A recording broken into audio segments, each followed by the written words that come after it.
Hello, everybody, and I'm here with the absolutely amazing Noelle D, and just here to have a good time and chat around. Yeah, looking forward to it. Thank you for having me on. Of I course. feel like it came out of the blue. So when you said, "Oh, hey, do you want to come on my channel?" I'm like, "Why not?" And YouTube was against us. YouTube was trying to not let it happen because every time Exactly, I would deleting respond to the comments. comment, YouTube would delete the comment, and I'm like, "Okay." Imagine, so there was one time I think I had a comment on, I think it was one of Talking Stories videos, and it just got sent to a completely different person. I think it was Belltube or somewhere else, and I was like, That's happened to me before too. it's so And it was embarrassing. like a serious topic of another video, and then it commented on another person's video. And then when I saw people liking my comment and I saw that it was on a completely different video, I was like, oh my gosh, this has nothing to do with your video. I'm so sorry, YouTube. Like, I was like, yeah, I'm really embarrassed now. Yeah, no, that happened to me. I'm like, back. why is this? This is not the video. Why? Yeah, it's horrifying. Because you realize that it sounds so egotistical, or at least to me, I was like, I sound so egotistical. I'm talking about something completely different. I'm trying to decide my own topic for this video. That doesn't make sense. Right. Yeah,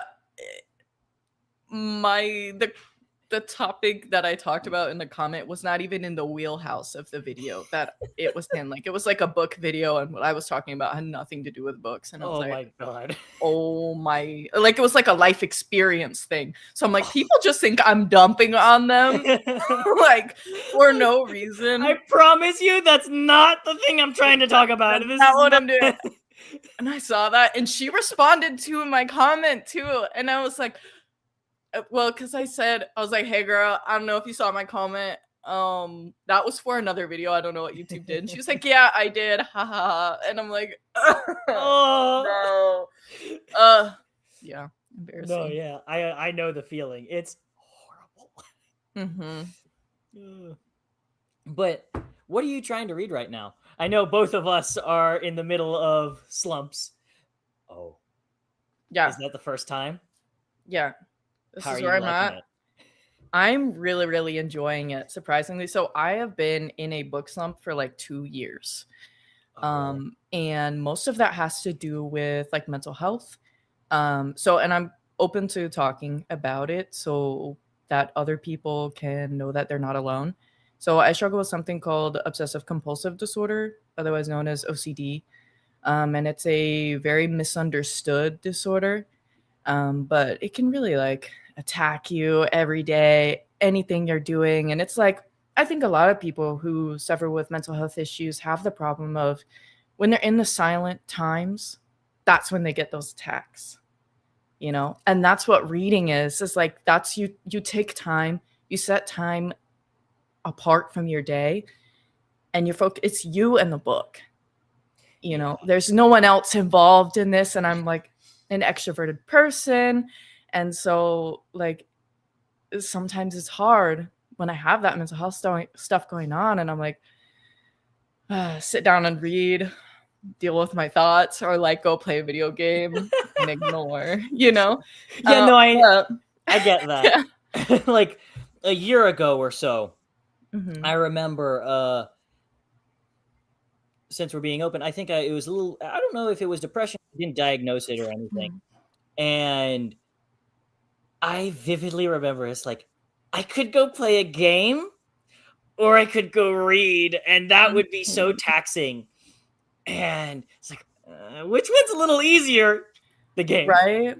Right, exactly. And like, there's so many more moving parts where you're like, oh, well, I have so many other things I can focus on when I'm doing a video game than reading, where you go at your pace. You're not going at the video game's pace. There's no other sounds. There's no music unless you decide to play some, which does help me a lot. Yeah. But yeah, so I am reading The Blade Itself with Jacob Minton. We are buddy reading this together. And so I have been sending him just paragraphs of things with this book. I have also become the type of person who takes notes as I read. So I've got like all sorts of notes about the blade itself, just for pages. I think if I were to take the time to take notes, I'd probably love it and do that exact same thing. But my problem ends up being if I try to take notes, my thoughts get distracted in like 5 seconds, and it goes, "Oh, what about that cool other thing that's in the corner of my shelf? I gotta go pick it up." And it's like, "Oh nope," and that's it. And I think something that helps with that too is also like I've also been highlighting in the book, and I feel like that for me, it helps me interact with the book more. So I'm taking notes and I'm highlighting in the book. I'm not taking notes in the book. I have for some books, but I'm like highlighting in it. And it makes me feel more connected to the story, and it helps me remember better because I also deal with some memory issues. So being able to go in and highlight, I give myself time to soak in that moment, because if it's something worthy of highlighting, I want to soak it in. Or if it's something that makes me so mad and I'm like, highlight, okay, keep reading. Like, and I'm sure that comes a lot in the blade itself.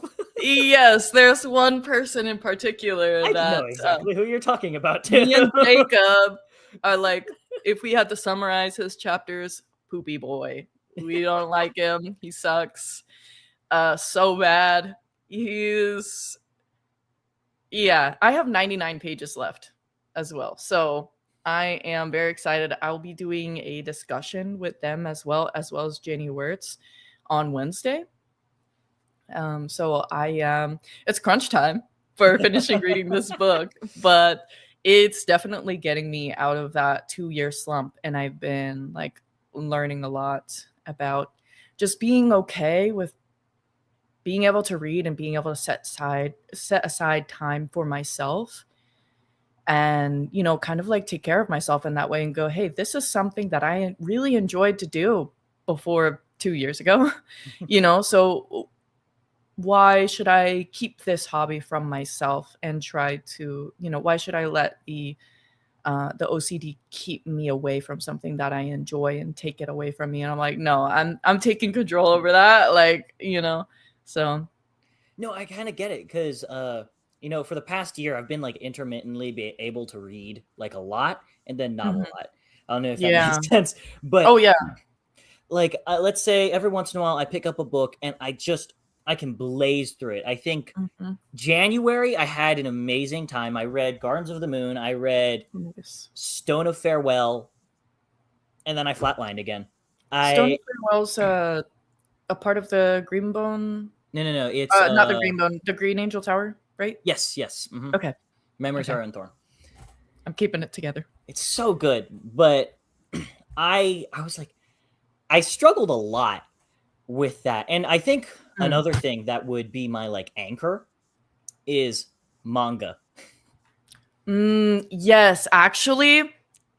Continue your thought, and then I have something to piggyback on that with. I think I know where you're going to go with it, and it's going to make me very happy if I'm right.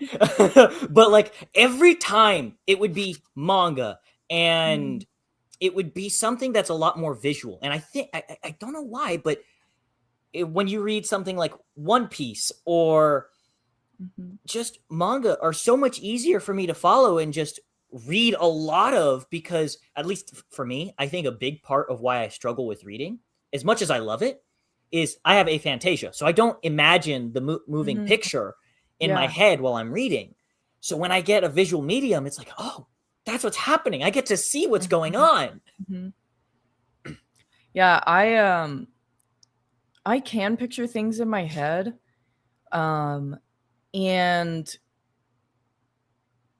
take Empire of Silence, for example. That book was really hard for me to read at times because there were so many descriptions of things going on. So as a person who tries to like actively like tries to visualize it, and I don't know what the heck he's talking about because I've never seen these things before because it's on a planet, a sci-fi book. I'm like, and I don't normally read sci-fi either. So it was like, I have no idea what I'm reading right now. And that would like take me out of it in the sense that I'm trying too hard to make sure that I'm understanding absolutely everything. And that is another thing that I've noticed for myself as a reader that also goes along with the OCD is like, I am trying to be so meticulous about my reading, especially because I have a channel and I love the conversation surrounding books. Like that is a big like drive to continue reading, is because it's a hobby that on its own is an introvert hobby that can be flipped on its head to be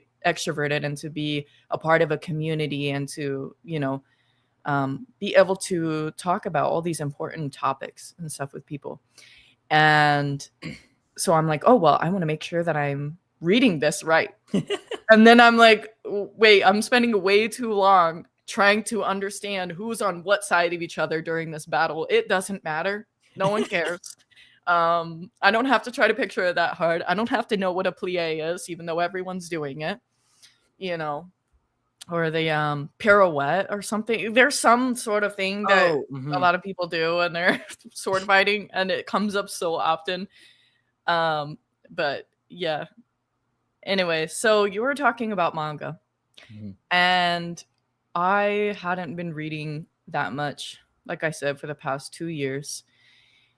But while I was in Costa Rica studying abroad, I started picking up One Piece again, which is great because I was on like a 1-year break, and I have a second channel that I am combining with the channel that I have now, because I was like, okay, I don't know why I ever decided to split off the 2 channels.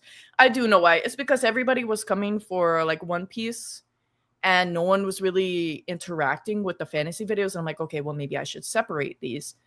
Big mistake, because then I put too much pressure on myself to continue One Piece, to really focus on the details, to really have great conversations with people, because the One Piece community is so knowledgeable about so many different things, and it is so intriguing to me, and it's so cool, and I love it because I love how many like people who study and know a lot about history also read One Piece.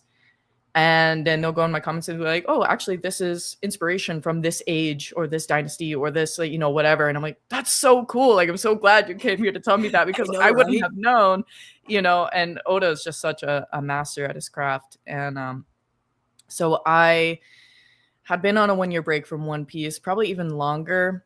And then read through Skypiea. I just finished Skypiea and posted a video about it. It made me so happy. Yeah.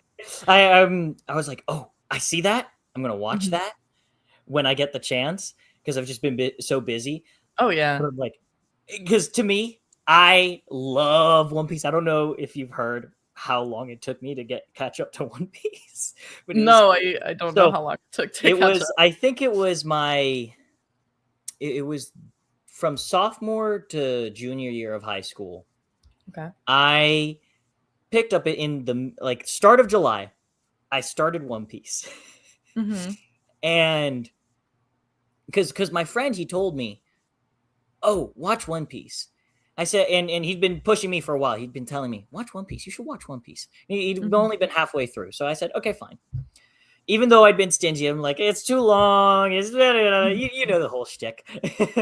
And so I pick it up, and I couldn't stop watching, and so I kept watching, my God. And kept watching. And then when the school year started, I go, crap, I'm not caught up yet. I still kept watching. So it took me, I think, a month and a half.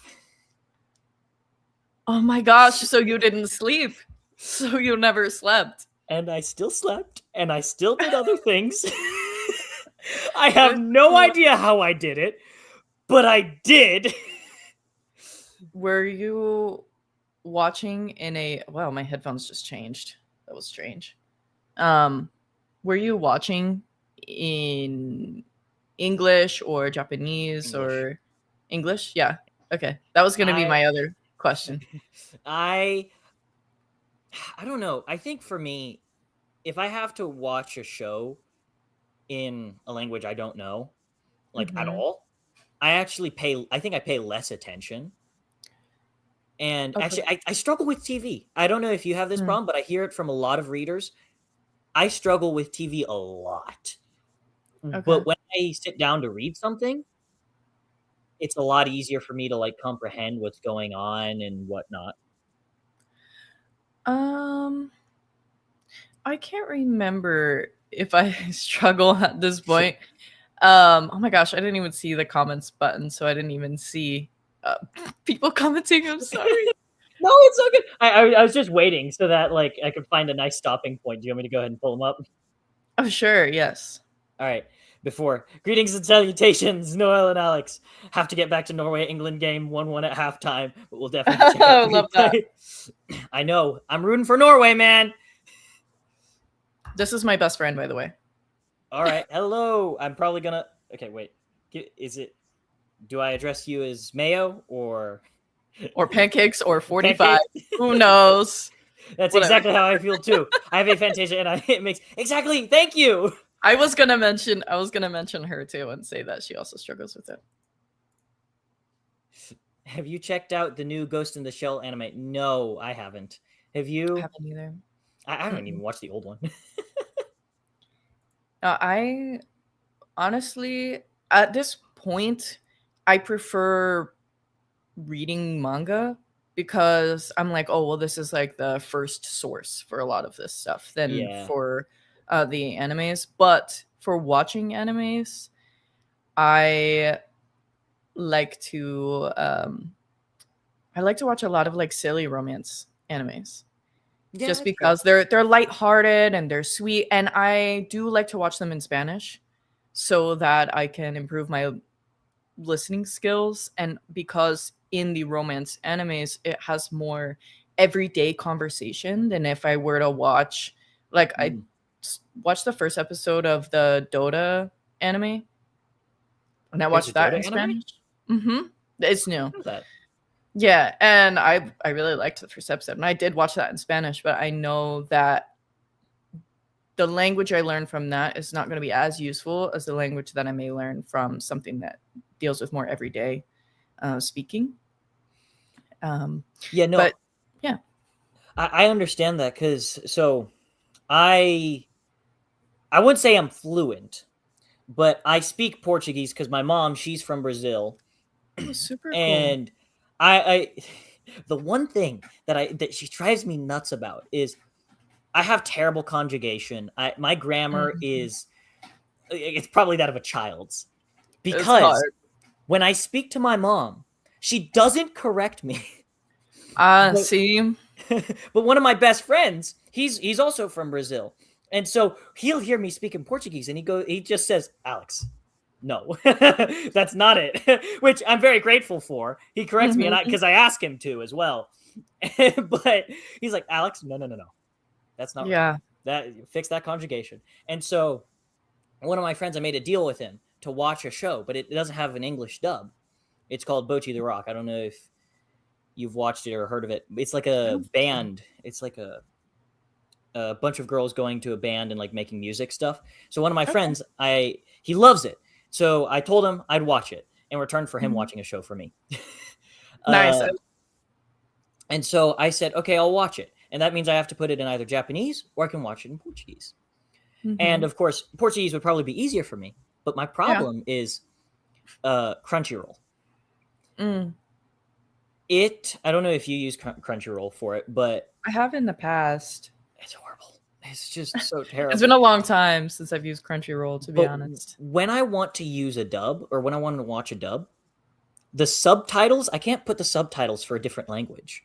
So, and I can't even put it in the native language. So if I wanted to watch the Portuguese dub, they don't have Portuguese subtitles. I can read Portuguese, but I can't. If I didn't hear something right, or I want to be able to read it so I can say, oh, that's what I heard, because of course there's accents and whatever, there's the different dialects.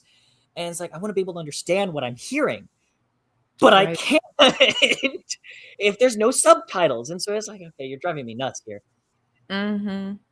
Yeah, Portuguese is also difficult, but I took a semester of Portuguese in college because for being a Spanish major at the college I'm at, they require you to do one semester of Portuguese, which is actually really cool. And I enjoyed the teacher that I had, though I didn't enjoy it at the time because he wanted us to speak right out the gate. And I was like, I don't know any Portuguese. What do you mean you want me to speak? And, there were Especially if I you was had making sentences and stuff, but like because I had the knowledge of Spanish, it was easier. I've definitely like lost it all now, but I have told myself that I think that after college, which I have one semester left, that I would also do a little bit of studying on Portuguese so that because I like Portuguese, I think that it's a really pretty language. So yeah, and I want to try to learn Portuguese from Portugal and as well as Brazil because I know that they are extremely different. So I do want to try to learn both. So there was one time I was watching, I think, one of the Portugal games for the World Cup with my friend who I told you is from Brazil, and I heard them speaking, and I said to him, I almost thought that was Spanish. And he's like, really? Have you never heard Portugal speakers? And I said, no. I don't. I mean, why would I have spoken to a Portugal speaker? I only talk to Brazilians because that's my family. Does your family speak Brazilian Portuguese? Like everybody? Or no, everybody from my mom's side. My mom, she immigrated to the U.S. from Brazil. Her parents are both still living there. One of her brothers is still living there. We have a lot of family who's in Brazil, so I talk to them very consistently. And of course, my dad's side, my dad and I always get into arguments about who's better at Portuguese. Is it me or is it you? And but I think I'm better. Let me be very clear. I talk more to my mom and to my family about it. He doesn't have family who he talks to about it or in Portuguese. But yeah, no, there's Portuguese. I also want to learn Arabic because my dad and his side of the family are from Egypt. Oh, okay. That is super cool. Wow, like learning those two languages would be insane. Would be crazy. Yeah. The thing is, Portuguese, I love, and actually, what's really funny. Speaking now, since we were talking about Spanish, I want you to ask at some point if you just find a Brazilian Portuguese speaker or a Portugal Portuguese speaker who also speaks Spanish. Ask them what they think of Spanish. The war between Spanish speakers and Portuguese speakers is like, I feel like when you talk to most people because like my husband grew up bilingual, so he grew up speaking Spanish and English in his home. And, I feel like Spanish speakers just have something to say about Portuguese speakers and then vice versa. Other way around too. Yeah, that's what I'm saying. Like, it's just like one of those things. Like, it's just like, why? And then you have people on the outside like me who are like, oh, well, I like both. So here's the funny thing. And I think it's the funniest thing because to me, it doesn't really matter that much to me. But like I told you, my friend from earlier, who's Brazilian, he also spent a couple years living in Mexico. Okay. And so he's fluent in both Portuguese and Spanish. And so when he came to America and he became my friend and he started talking to me about Spanish, he was like, Spanish is such an ugly language. I hate speaking it. I'm so happy I don't have to speak in it anymore. I don't have to think about it. I can just think about Portuguese. It's such a pretty language, so much better. That's so funny. I think both languages are really pretty. They're just very different. They're very different and very similar at the same time. So I can see why some people would, especially like native speakers to either or language, would go, oh, that sounds ugly. And it just sounds different. Actually, you make a great point. And I remember in Spanish class, my teacher was talking about the word money. So it was dinero. And I'm like, oh yeah, that's so different from Portuguese. It's not. It's spelled the exact same way, except in Portuguese, the N has an accent. And so exactly, it didn't register until I really looked closely. And I went, wait, that's dinheiro. And I went, wait, that's the same word. It's just, you say it so completely differently. You spell it almost exactly the same. Yep. I have a book at my house that my husband bought for me while I was in my Portuguese class. That's a Portuguese to Spanish and Spanish to Portuguese book. So, yeah, I I gotta have get The it back. Hobbit in Portuguese I and all have of the Lord of the hold on. Rings. While I was in Costa Rica, I bought all of the Lord of the Rings, Oh, The Hobbit. I bought La Loca de Gandoca, which is a book that I had to read for my class, which is by a Costa Rican woman author, and it's mostly biographical about like saving the area in which she had lived, from people's coming over to take advantage of the land and you know make it really touristy and stuff like that. And then I also got um, it's Las Raíces del Jade, which is a fantasy book from a Costa Rican author who is from San Jose, Costa Rica, which is where I was studying at. So I was like, oh my gosh, this is so like, I never heard of this book and I got it. And you then I have got to. another book that is originally in Korean and it actually got translated into Spanish before English. I think it might have just got officially released in English. It's like the Tears of something. I can't read it from here because it's still in its plastic, so it's like shining back there. But yeah, I got a couple books while I was in Costa Rica. I know. It's like I want to read manga in Spanish, but I'm a little scared. And also, whenever I would go into the stores in Costa Rica, they had a lot of manga in English. And I was yeah, like, it is very what am I interesting. supposed to do with this? So when I was a while back in Brazil and I visited family, I got a volume of Berserk in Portuguese, and then I tried to read it, and I went, "Oh wow, this is so different." Like it's just such whiplash because it's when you read a book and then you read like the dialogue of the book, it's so different. Yeah. I feel like manga would help so much in that sense that reading in other languages is really, really helpful, but it can also be hurtful for like a language like Spanish. And I'm sure that Portuguese does the same Oh, thing I'm sure. in the Yeah. sense that if you speak like how you read, you might sound archaic. Sound like an idiot. Like you Like, might sound like what? you're speaking like you're reading an ancient tome, like so Yeah, but it's I know still exactly what you helpful. mean. It's still helpful to learn, but I feel like manga, it's like all dialogue. So I wonder if maybe that's the key. Like And because it's how people would talk to each other no, somewhat. you're absolutely right. But the thing I wish was a lot easier to do is, I mean, living in the US, I cannot find for the life of me a Portuguese or even really Spanish copy of a manga or any of that, even online. Yeah, Like, agree.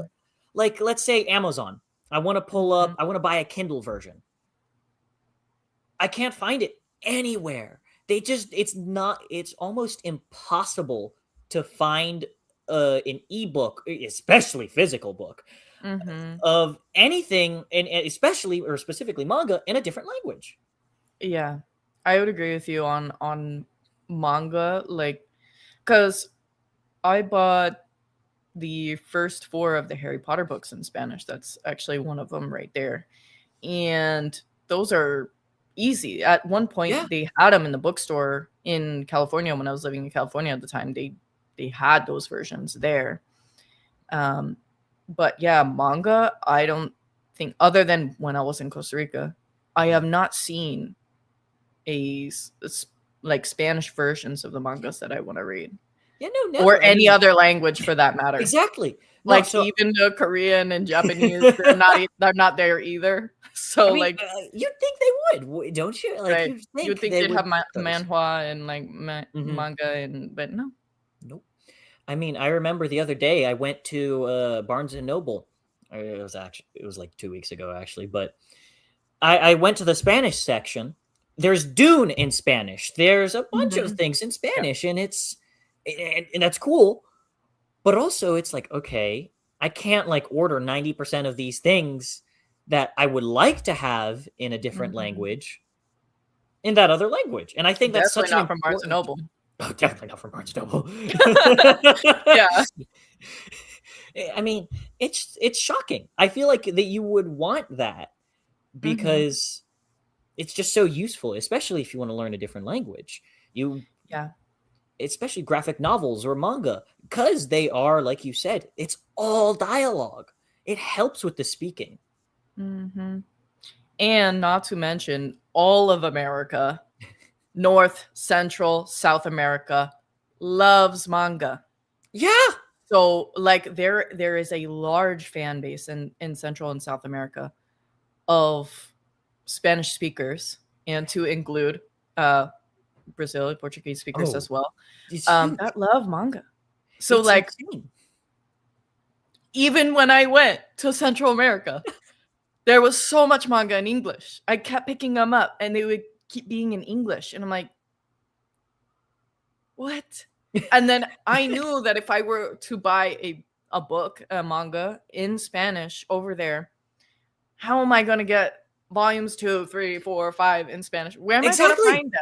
Like that was my exact problem. I got volume 7 or 6 of Berserk, and Oh, that's painful. okay, so you know exactly where that is, don't you? Yeah. Yeah. Like I want to start. Mhm. And you Like want it let to be me complete. You wanna know exactly. that you can complete it.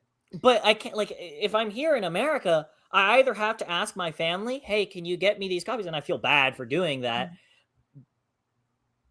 but I can't like it's almost impossible. Yeah. Give them a trade offer, maybe. Like, if we have something over here that they would really enjoy too, you That's guys true. just send boxes to Well, each other of, the like, big problem is my family, they live in a very rural part "Oh, okay, of yeah.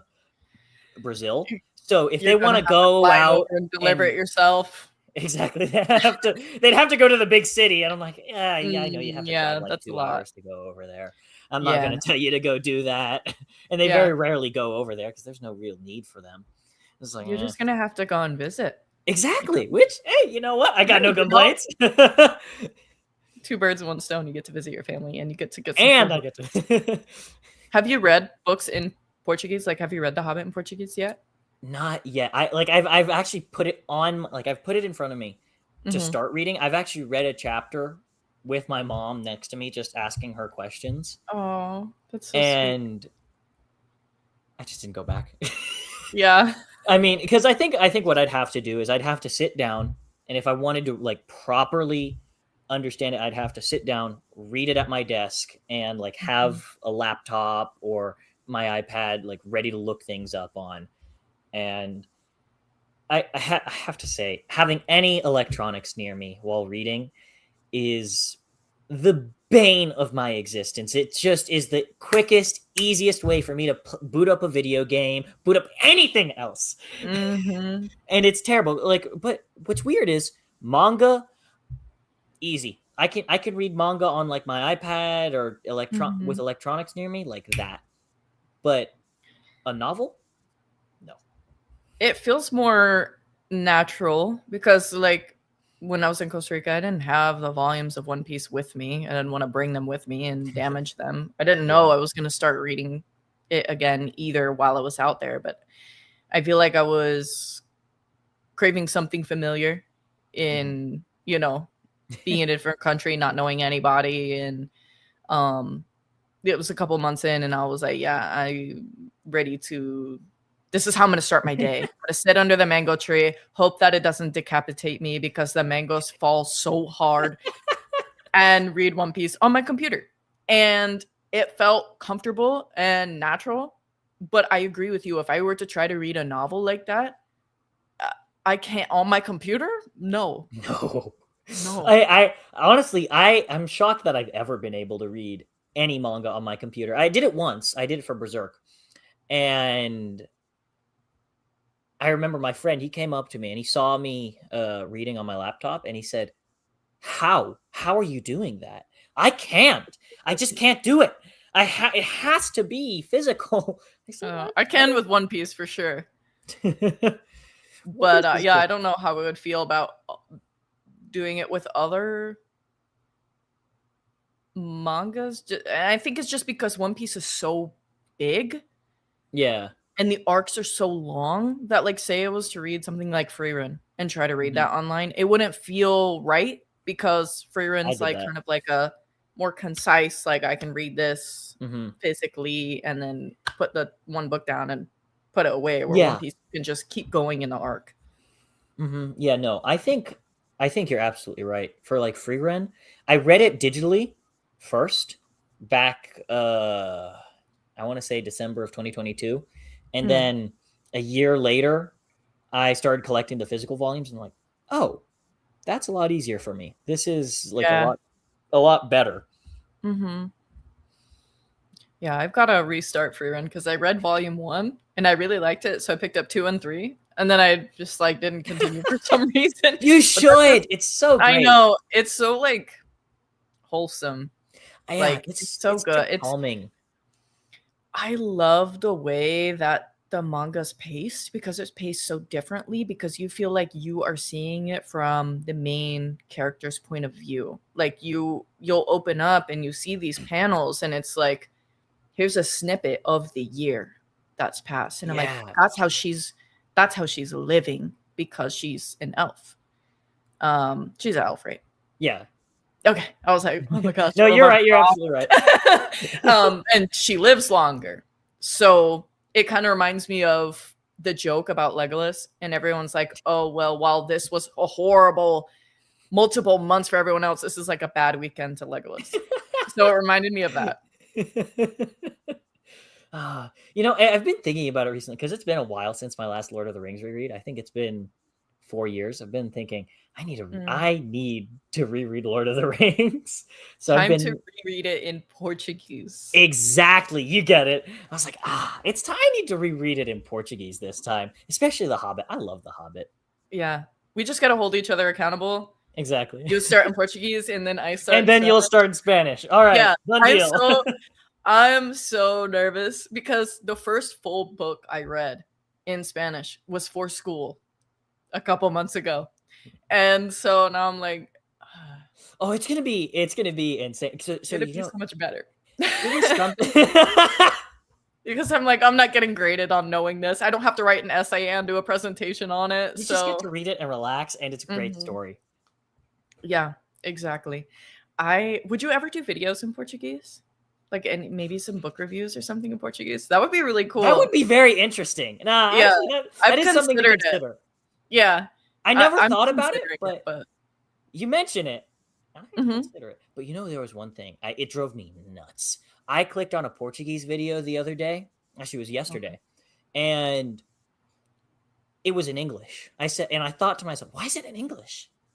It exactly what it did. Yep, auto dubbed. YouTube does it to me. And it's so frustrating because I'm like, it has a Spanish title. I searched for this video in Spanish. I want to listen to it in Spanish. Why are you doing this to me? Because because I had my VPN on to Brazil and I hadn't realized it, but I was like, oh, it's a Portuguese video. It's not a big deal to me. But it's playing in English and I go, what? This sounds so weird. And I go, yeah. It's AI dub. In English. Stop it. I'd rather listen to it in Portuguese. I'd rather just be silent and I just watch the mouth move. Jesus Christ, just stop talking. Yes. This is not what I want to hear. Like, and you'll see those stupid shorts. And I know, like, I hate shorts, by the way. I wish I could turn them off, but YouTube does not give me that option. And it's unfortunate. It's so annoying. I wish I could turn it off. Like, why isn't there an option for me to go into settings and press it off? But they'll have that automatic AI dubbing, or like the typical AI voice. And I think to myself, I don't want to listen to that. Even though it has the most important information I need to know right now, I don't want it. I tend to not trust videos when they have AI dubbing over it, because if they're saying something, even if it's true, because like say my grandma sends me something on Facebook and it's AI, and I'm like, well, this is AI, I don't really trust this information, so I go and I look it up, and the information sometimes it's true, but the thing is like we can't go off of that because we don't know who's hiding behind this computer. We don't know what kind of false information they're trying to spread and not have it traced back to their voice. They're trying to do the AI, or there are also now AI content creators that are not real people at all and have accounts on different platforms. And it is very unfortunate to see a lot of that going on.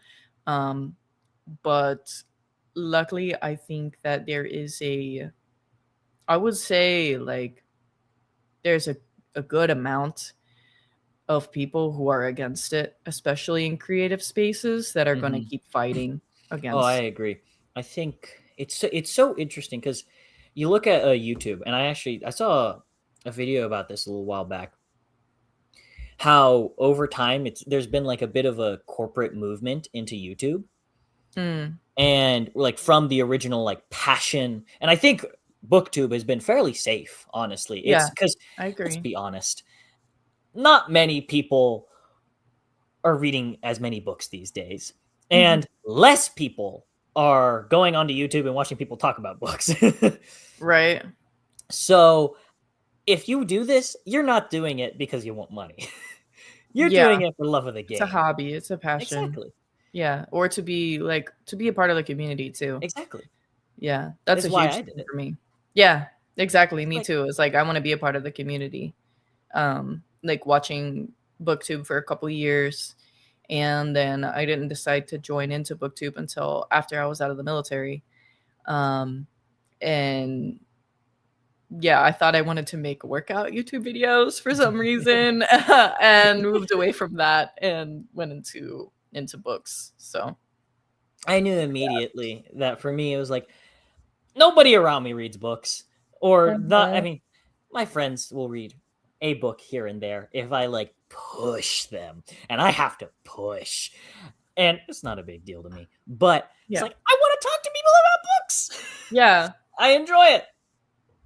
Yeah, and I think everybody and anybody who watches your channel knows that. Like, I think you're so genuinely yourself and genuinely excited that you bring a great energy to the platform and to the community. That's like, here's a person who loves books and who loves to talk about books, and you know that you can trust them with anything they have to say, that they 100% believe what they're saying. You know what I'm saying? Yeah, thank you.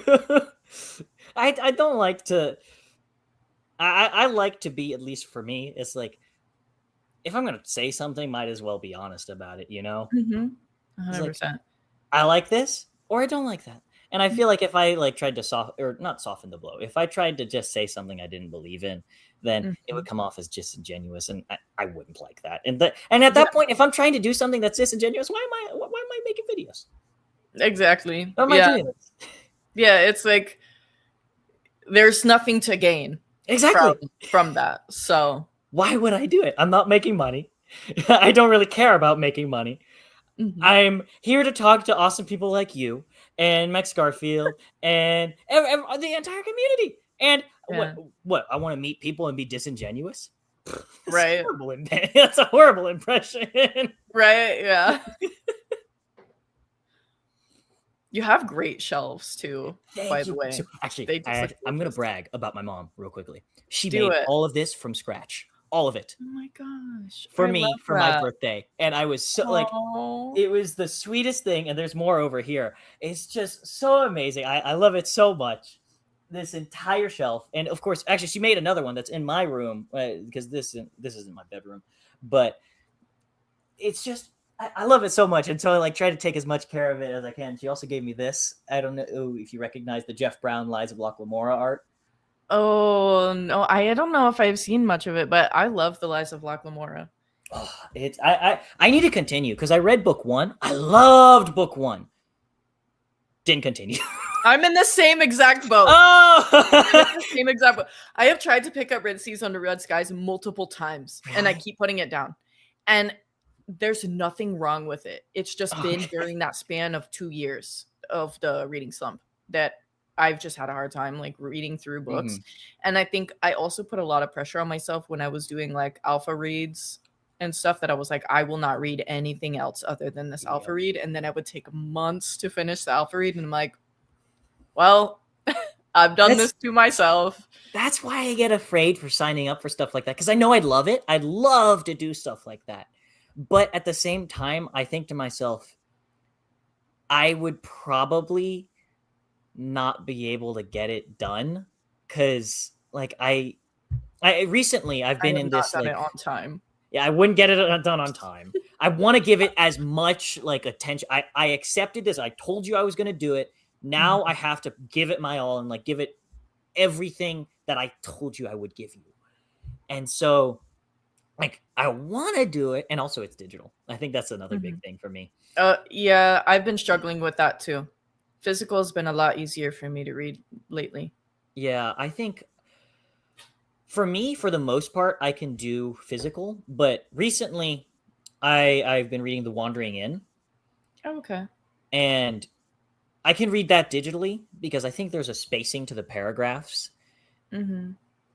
and it just helps me a lot. I don't know why. It just does it. That's fair. That's a lit RPG, isn't it?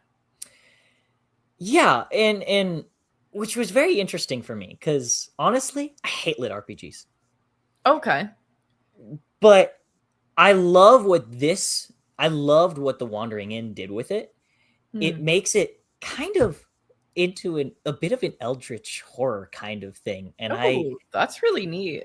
And it kind of drip feeds you into it. It waits, and Mm. it's going to get a physical release soon. Highly recommend it personally. I think it has Hob level character writing. Oh, wow, That that's that high for me. praise. High Yeah, praise that's from high me. I praise. love Hob. Mhm. But it's and of course it's like it's lighter on the prose side, which I'd say is probably its biggest flaw.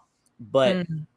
even so, it has this little slow movement where it all seems like a typical lit RPG, but like you when it pulls back the veil, it's like, oh, this is horrifying. Why is this world like a game? That's weird. And Mm. in the story acknowledges it, and it's like, you think that's real? It's so cool. I love it. Oh, So that's cool. Have you read, awesome. Dungeon Caller Carl? Not yet. It is Not on the yet, okay. TBR, but I hear the audiobook is great, so I want to check out the I audiobook. listened to the audiobook. I've only listened to the first one, and I think I'm DNFing the series. Really? Yeah, which is not what a lot of people very unpopular opinion. I want to hear it. I decided to do that after watching Tori Tekken's video on why she's DNFing it. And she I agree with her in the sense that I am a little bit more aware and sensitive of and dislike raunchy humor. Oh, mm-hmm. DCC, the first book, it is not above the level of raunchiness that makes me uncomfortable. It's fine, but I heard it gets worse. And I was like, okay, well, if it gets worse, it's not something that I'm so like, oh my gosh, I have to know. I'd be fine hearing about it. Like, I'd be fine Mm-hmm. listening to someone tell me about it.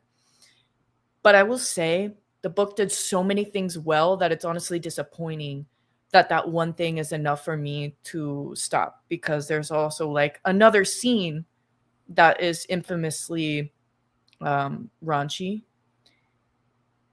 and I read what the scene was, and I was like, I knowing that I can't continue, because I'm like, this just makes me uncomfortable. And although he never writes anything like that again, or at least hasn't yet, it's just like, well, that's just not my thing, because there were times where he would make, I don't want to say he would make raunchy jokes, but he would say things that were more in terms of raunchiness, or like that's the best word I can use to describe it without going into any sort of spoilers of the world Mm-hmm. and the world building aspects and stuff.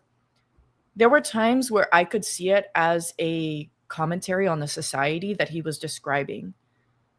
that made sense. But then there were other times where I'm like, okay, I think you're trying to be funny, but it's not funny to me. Mm-hmm. So that's why I decided to stop, because a lot of the humor actually didn't jive with me, which is because a lot of it is a little bit more on the raunchy side. Well, I wouldn't say a lot of it. Some of it, like I said, where I was questioning, is this supposed to be funny? Is this supposed to be a commentary on horrible people? Which I think there is both. I think so. That's very interesting, because for me, I don't hate.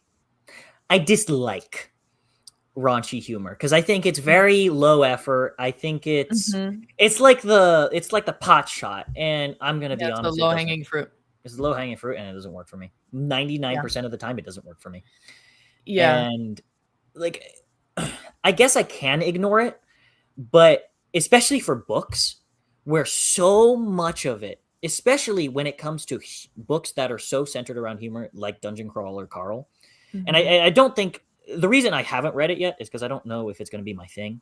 Like, yeah, I say this as someone who, I've read Hitchhiker's Guide to the Galaxy, and on paper should be everything I love about the world. I don't like it. It didn't click with me. I don't think that's a book everyone would like. Really? I think that's no, because like I think I haven't read it yet, but I've read like a couple snippets here and there, and although there are things that I do find funny in there, I think that it is a book that has so much humor in it and so many moving parts that it may be too much for people. Maybe you're right. Maybe that is one of the things, because I think for me, as I read it, it's like it should be something I enjoy, and I don't think it's a bad book, but it doesn't click. And I think humor books in general, comedy books, I think, just don't work for me. And I want to say that's sad, but it's like, okay, it's not a big deal for me. I think I want to try Discworld, because I hear Discworld's very funny. I want to try it too. So, whenever you try Discworld, tell me, and we'll try it together. Because you're reading a book in Portuguese, I'm reading a book in Spanish. We're reading Red Seas Under Red Skies. We're starting Discworld. We've got all these things. Yeah. But here's the thing. Which one of us is going to try it first? I don't know. Hey, I started reading Harry Potter in Spanish. Maybe I gotta read Harry Potter in Portuguese, because you could find that much easier. Really? And the difference that's probably true. That's probably true. As I get back into talking about language and books, a lot of people will read Harry Potter books to help them with another language because of the reading level. The reading level changes throughout the series. So it starts out at a middle grade level and then gets up to a YA level with the language that J.K. Rowling uses. Okay. So it's something that's probably sinful for me as a reader, especially a fantasy reader. Never. I haven't finished it. I've only read the first 4 books. So. So you're in the same boat as I. Yeah. I read the first 4 books back in 7th grade or so, and then I just didn't continue, because I think for me the big problem was I had these copies. They're not in this room. I put them away. They were paperbacks, and they were so stiff. Like the pages, just I could barely read the inner words, if you know what I mean, like the words closer to the crevice. I could barely read them. Gorgeous covers, but I just couldn't do it. And also, I'd watch the movies, and maybe it's a hot take, but I like the movies more.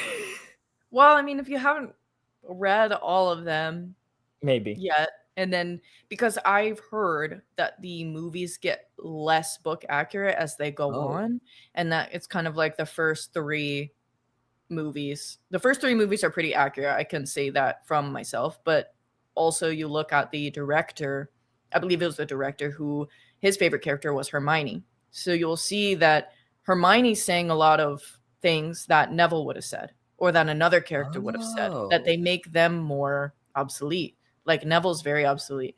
in the movies, whereas in the books, he's more of a like main side character. And we actually know a lot more about Neville. Yeah. In the first, like, and I've just read, that's just with reading the first 4 books that I saw that Neville does more than what he did in the movies. And I also really enjoy the movies. The first and second movie are like my comfort movies because it feels like Christmas. It feels very low stakes. It's like, okay, well, if I'm depressed, this is what I'm going to this is what I'm going to watch. It's my airplane movie, but really, I try to fall asleep on airplanes, so I just turn it on and I'm, Harry Potter in the background. I wake up, the movie's almost over. I replay it, go back to sleep. What? I didn't know that about Neville. I really liked him. I gotta get back to the series. I'm trying to get her to read it. I think she read through book 3, so I'm trying to get her back. So to join on the bandwagon with you. Yeah. And she, her favorite book is The Name of the Wind by Patrick Rothfuss. Really?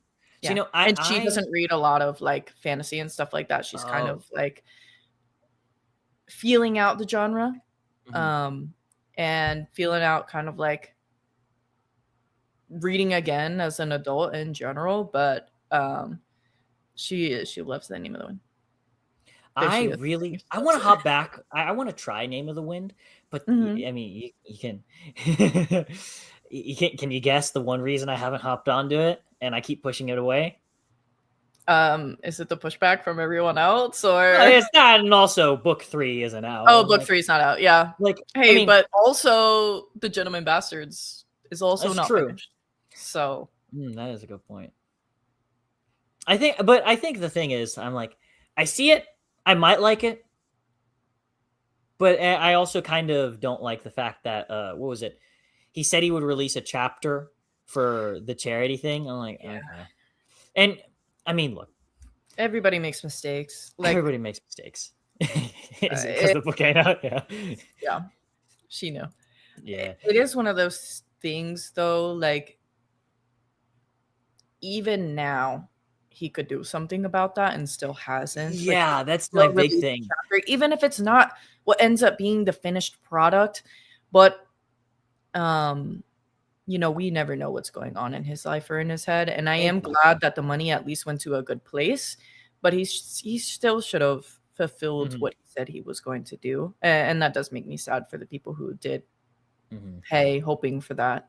But I think that, not in respects to the charity thing, but to authors in general, they don't owe us anything unless they do something like that. Then it's kind of I agree with you. I have people's money now. Like you do like owe them that. But like George R. Martin, Scott Lynch, I agree. Patrick Rothfuss, a lot of people are like, oh my gosh, where's this book? Like we deserve this. And it's like, well, this is their life's work. Essentially, they don't owe us anything. If they don't want to finish it, let's just keep talking about it and we'll theorize for ourselves the endings. Like, I think that is more exciting than like a bad ending because they're rushed by their fans to try to finish a series that they don't want to continue. I agree with you completely. There was I don't know, have you ever heard of The Promised Neverland? I think so. It's an anime or manga. I loved it so much.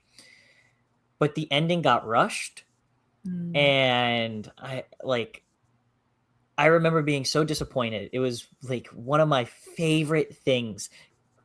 But it just, in the end, it sadly kind of just flopped on its head. Just crashed. And I don't know if that was like because of the fan base or whatever, but I agree with you. Like George R. R. Martin, I don't know why, but Patrick Rothfuss has been the one unfinished series that I'm like, I kind of want to get into it, but at the same time, it's like I push it back, even though it's unfinished. But I don't have that same problem with, say, Gentleman Bastards or A Song of Ice and Fire. I haven't read all of A Song of Ice and Fire yet. I want to. I've read the first book. Same, the exact same thing for me. And it was back in the same boat with everything. It's horrible. You can't. I think it was so. It actually, the funniest thing is that Game of Thrones was my first adult fantasy book ever. Oh, wow. And so I was I like, think mine was The Lord of the Rings. Oh, wait. I have to think about that. No, it was Lord of the Rings. I take it back. Okay, second. you say it, and it was like, oh, wait. Because I don't know why. I don't really think of Lord of the Rings as any of them. If that makes sense. I don't know if that makes any sense, but to me, it's like Lord of the Rings is Lord of the Rings. Mm-hmm. I can give it to a kid, and it's still brilliant. I can also give it to an adult, and it's brilliant. Mm-hmm. For both the same and different reasons. Yeah. So it's kind of hard for me to think of, whereas, because I feel like Lord of the Rings, it is, I guess, targeted at an adult audience, but it is also, oh wait, hold on. Updates on the game? Full extra time?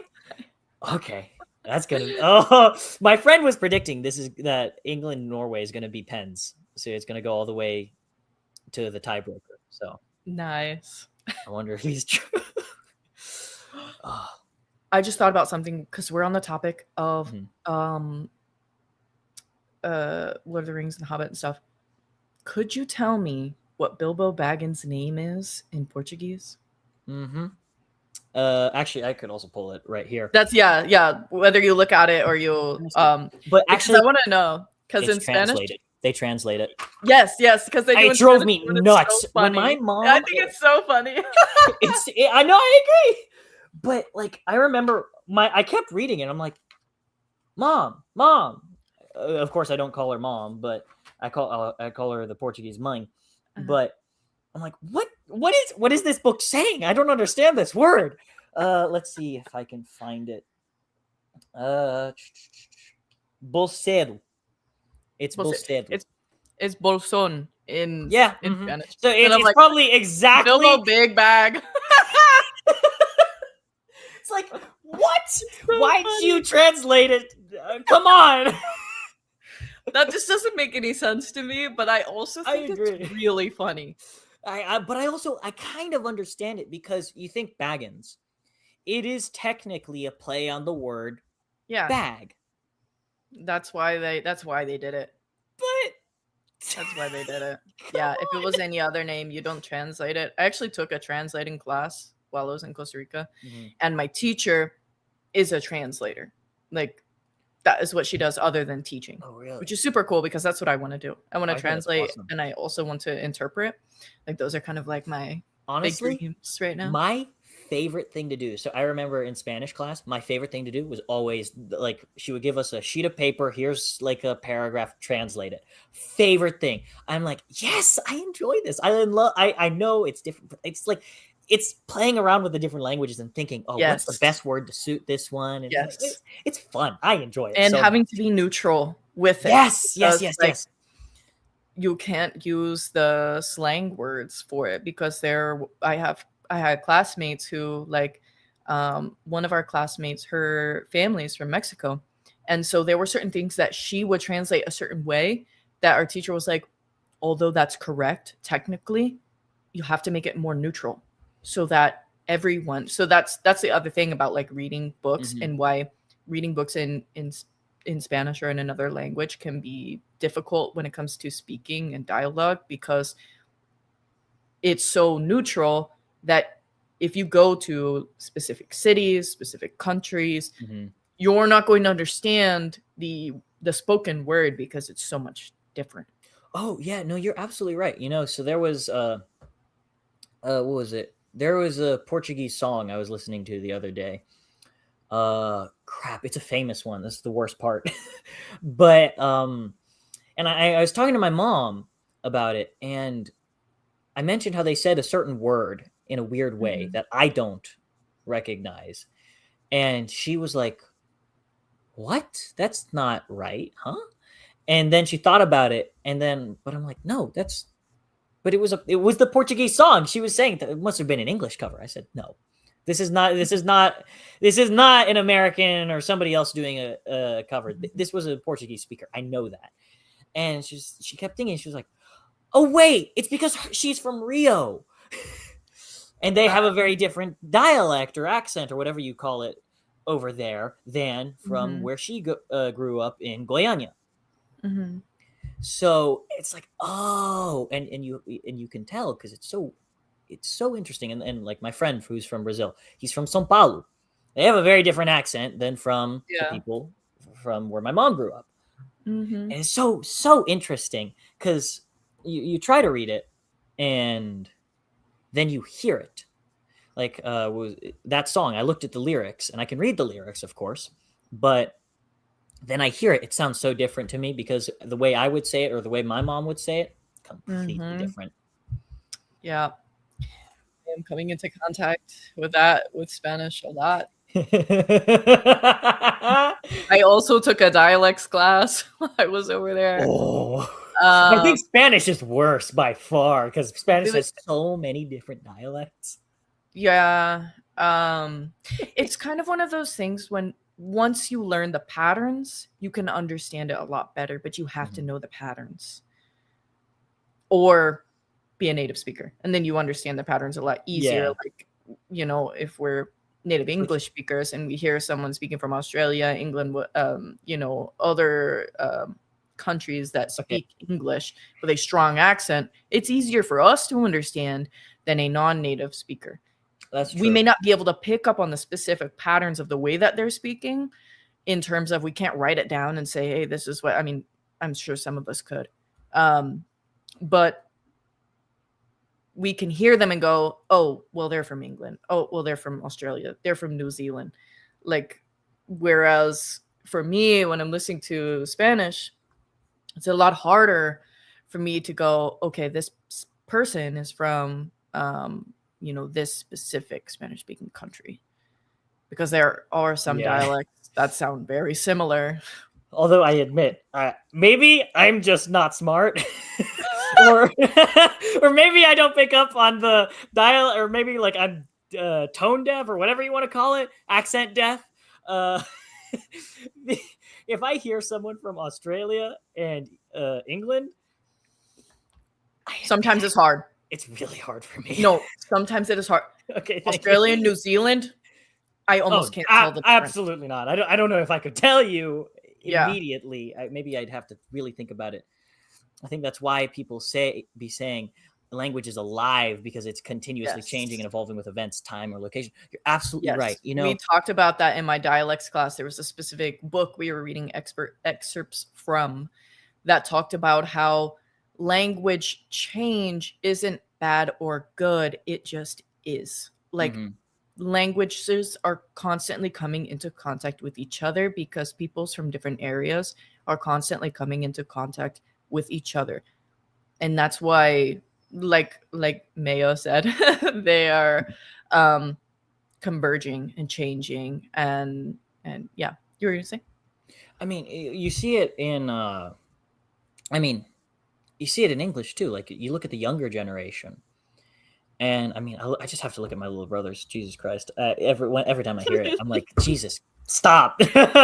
They'll say things like, I mean, my little sister, she's like 4 years younger than me, and I would hear her say, "What the Sigma?" And I say, "No, listen. Pause. Please, pause that right there. Not do that. Don't do that.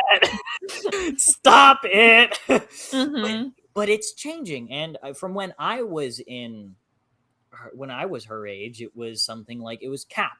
Yeah. That's cap. That's a lie, which is so interesting. Yeah, but I've always been outside of the, like, I don't say the slang because it's like, I don't process it. That's fair. I actually wrote an essay on that for one of my college classes. What was it? I don't remember which essay or which class it was, but we had to write about different dialects. And the dialect that I chose to write about was African American English vernacular. Ooh, and a lot of slang that is used nowadays actually comes from African American English vernacular. It's not like because a lot of people, there was a misconception growing up that, oh, well, you're using this slang well, you're less knowledgeable or you're less intellectual or whatever. And that happens in every country. I think that there are those misunderstandings. And so I wrote about that. And it was really interesting to know that the words that I grew up saying as slang are actually from that dialect of English, and that it is a dialect of English. It's not an improper way of speaking. That's just a dialect. Yeah. I mean, it's very interesting. Like you see, I see a bunch of people on like Twitter, horrible app that it is. Jesus Christ. I wish the reason I use it is because I got to follow the Broken Binding. That one, I gotta stay. for them alone, I stay. But you see a lot of African Americans who love fantasy. And you'll see the slang, which is very interesting. The wallahi, I think, is the word. I don't understand what it means, but I see the context. And it's a very interesting dialect. You're absolutely right. And it's like, huh. But you also see it here in America, too. You'll see it spoken by some peoples. And it's very interesting, if you ask me. Yeah. Yeah, and definitely variances on all sorts of people who are coming over to America and speaking English as their non-native language may say it differently or may create creoles and stuff, and that's a part of the way that living languages are. That there are creoles created, and there are these and I think that stuff is really cool. Oh, I agree. I think it's the most fascinating thing. The way language evolves and changes is like, I mean, as much as I hate him, I hate his works, Shakespeare. I'm not a big fan of Shakespeare either, but that's just because I had to read him in high school. Yeah, that's I'm joking, by the way. I don't hate him or any of that, but I do like to exaggerate. But I'm with you. I don't like it because I was forced to. Anything I was forced to read in high school, which is weird because was it Fahrenheit 451? It was on my TBR for so long. Then high school brought it. I'm like, I'm so excited to read Fahrenheit 451. I read Fahrenheit 451. It's not what I wanted to read anymore. I read that book as an adult. I think I read it in 2022 or something. And I really liked that book. And also my high school, so I'm from Florida. The education is really bad in Florida, especially in my county that I was in. Not exactly the most prosperous area. And so education was not good. I never had to read a book for high school ever. Let's be fair though. Lots of high school students, and me too, didn't read them anyway. Try to get away with not doing it. And I say as someone who, like, I was in the AP English classes, still didn't read the books.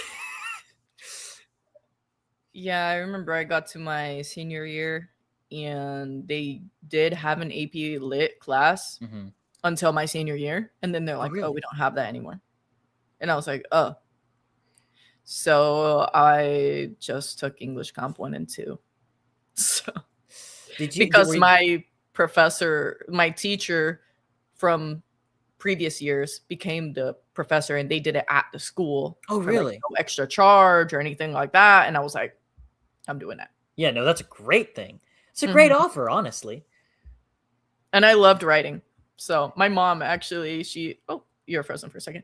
My mom actually just talked to me the other day and she was like, oh, well, like, are you going to write? Are you going to become a writer? And I was like, I don't think so. And she's like, oh, but you loved to write and you're like good at it. And I'm like, I don't think I want to do that. I'm scared. I don't think I'm creative enough, to be honest. I think, honestly, I enjoy writing too. Although I think I struggle at some. I think the thing that gets me is citing sources. As much as, like, I love to find the research, I love to find the things. But if you tell me, oh, create a works cited page, every time I would forget. Every time. Oh no. And yeah, you know how bad that is because they punish you. They Plummet punish your you. grade. Yeah, It's I can't. terrible. I mean, I gotta cite Every everything. I had to cite differently for going to Costa Rica, and the thing is I would have to remember to cite everything in Spanish, and I was so used to citing it in English, and so I would forget to change around some things. Yeah. Oh, But luckily they oh. didn't care that much. Okay, that's good. But yeah, But I I remember. was, yeah, they're always like MLA, MLA, MLA, and Yep. then like my last couple classes I've done, they're like APA 7, and I'm like, who uses this? Who? Why are we doing this? It's only slightly different from MLA. Why are we using it? No, I remember the amount of heart attacks I've had by pressing submit right, and then right after the deadline I realize, hey, did I put in the works cited? Oh God, I didn't put in the works cited. And then I realized, crap. Yeah. Great. Well, I'm ready to be done with school. Just talking about this. I think we got to get back to books. People are just gonna be like out of here listening about school. That's school. Yeah, school's good though. I mean, I'm heading into college. So I finished high school a couple months ago, and now college is in a month or so. Thank you. And I'm so excited because I've only heard a new chapter. Yeah, it's very exciting. What are you gonna study, if you don't mind sharing? I don't mind at all. I want to do biology and hopefully medicine. I love biology, which is the funniest thing because I would talk to. Okay, hold on. This is update everyone. Bellingham scores 2-1, still 20 minutes. Oh my goodness. Bellingham's English, I think. So, oh God. Oh God. And also I have my friends who are texting in a group chat, and my computer's getting pinged every single second about them going yeah. But I just had to mute I had to mute the Book Street Boys because they were like all talking to each other, and I'm like, okay, we're gonna mute this. But oh my God, what was I talking about? Oh yeah, biology. I love biology, and I think it's so much. I don't know if you want to hear fun from somebody who's about to go into medicine, but and I think it was very interesting because my friend, he loves physics, and we have the complete opposite experience. I loved biology in high school, and then I went into physics and hated my life. I had to work so hard for it. And then my friend, he would go, "What? But I love physics.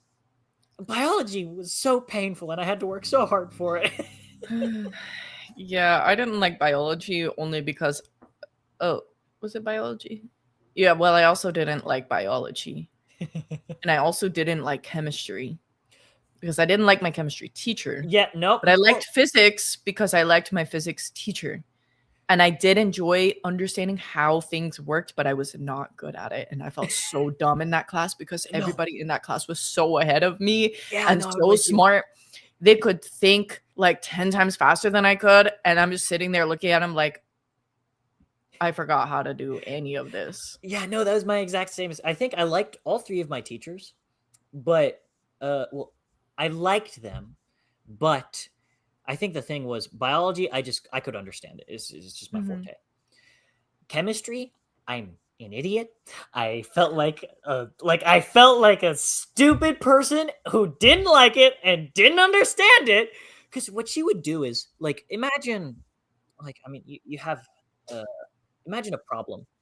She would try to explain the concepts by explaining the problem, and then going to try and explain the concepts. It doesn't make sense. Explain the concepts. Explain the basics to me. I'm not smart.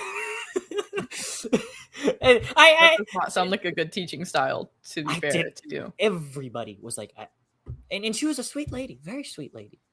And basically the same thing happened with physics. Sweetest man on earth. I love him. He would teach us by giving us these packets and fill in the blank notes. When in one ear, out the other. especially because it was senior year. You're giving me something senior year and it's senioritis. You get the whole thing. It's like, oh.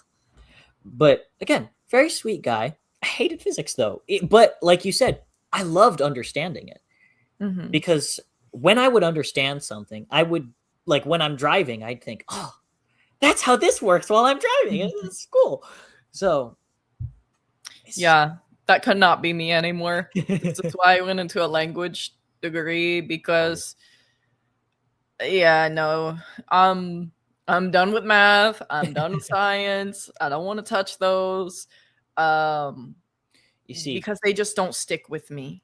Like, I may understand them at the time, but like when I was younger, I was better at doing that stuff. And now that it's been a little while since I've graduated high school, I don't remember a single thing.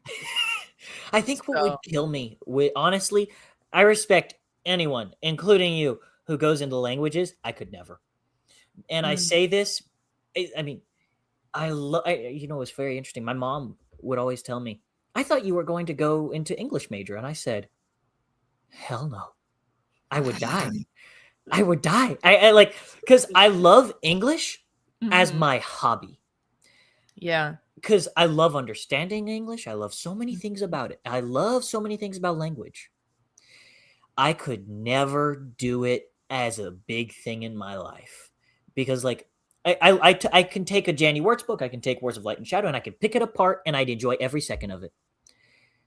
But if you sit me down in a classroom and tell me to understand the exact part where a comma and wherever is supposed to go, I when it comes into like grammar grammar and punctuation and stuff, yeah, I also agree with that. I struggle with that a lot in Spanish, my grammar, because I struggle with it in English too. Like, my grammar is not perfect, but it doesn't matter. Exactly. You know, in Spanish, I want to say things the right way. You know, I want to punctuate the right way, and you punctuate differently in Spanish than you would in English. It's so, and it's just like even writing lines of dialogue from translating is different in Spanish than it is in English. And when you translate them back and forth, and it's, yeah, that was some, but I like learning that stuff. Not really about English, but when you learn another language, you learn a lot more about English, because you're like, oh, this is what this grammar structure is called. Had no idea, because that happened to me when I was learning Chinese, and which I don't really know Chinese anymore, but I did in the past. Know quite a bit of Chinese, and my teachers would be like, oh, well, this is the way that it's this grammar structure, and it's in English. The grammar structure was in English, and I'm like, I don't know what that grammar structure is. So, but that's the thing, though, you don't really have to remember that stuff as you go on in the degree. Maybe it's different for like an English degree because it's different than doing like a foreign language degree. But now, if you were doing linguistics, you would hate linguistics. Oh, I would hate. You would hate it. I definitely would. I've taken 2 linguistics classes. I took one in English and basically the exact same one in Spanish. Yeah. And let me tell you, I don't remember what I learned in those classes, even though I did basically the same course twice. And then in my dialects class, we started with linguistics again, and I still couldn't tell you that stuff. Luckily, to speak, translate, interpret, I don't have to know it. Now, if I want to teach Spanish or I want to teach English to non-native speakers, which is one of the things I'm considering doing, is teaching English to non-native speakers. That I would have to go back in the grammar books for. So I would. Not looking forward to that. Oh, that would kill me. I think, and also I think that for English, as much as I like writing, I'm very picky. I think that if it was creative, I could probably do steadily every day. But like the well for my I don't know what you call it, research writing, my opinion writing, whatever you would call it. that is like a specific day of the week, a specific, like, I got struck by the mood, so I sat down at my computer and just wrote the most, like, there was the other day I wrote a whole piece because I wanted my friend to read The Wandering Inn. Oh, nice. So, or I didn't, I wanted him to listen to the audiobook because I think the audiobook is impeccable. One of the narrator, she's amazing. Just, she has such a great vocal range. And so I wrote a whole shebang.